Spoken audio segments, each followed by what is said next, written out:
азыркы ситуацияда азыркы сүйлөшүү жолубузду курчутуп албаш үчүн пока мына 1 күн 2 күн тынчтанып туралы, контролду колубуздан чыгарбайлы, зорго сүйлөштүрүп азыркы ситуацияга биз алып келдик.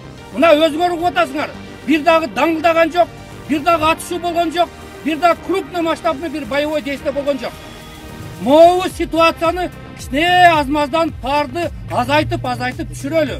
Баткен окуясында биздин элчилик аябай активдүү катышып, өзүнүн жумушун жогору деңгээлде көргөздү. Бул мен биринчи иретте өзүбүздүн кызматкерлерибизди белгилеп кетсем болот. Алардын так иш алып баруусу, алардын ошо ишке берилип түнү күн иштегенине күбө болуп көрүп жүрдүм.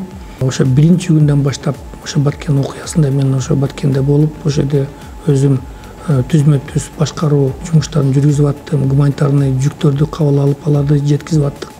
Bir сутканын ичинде биз 30 000 адамдан ашыкча эвакуациялар жүргүзүп, Баткенге жайгаштырдык. Убагында тамак аш менен камсыздандырып, медициналык кызматты дагы аларга жүргүздүк. Ошол окуяга биз эл аралык уюмдарды дагы тартып алып барып көргөзүп, алардын дагы жардамын биз жакшы көрдүк. Адан тышкары гуманитарный жардам биздин элибиз шунчалык уюмдаш болуп, ошол гуманитарный жардамдарды биз даже алып таркатканга үлгүрбөй калбаттык.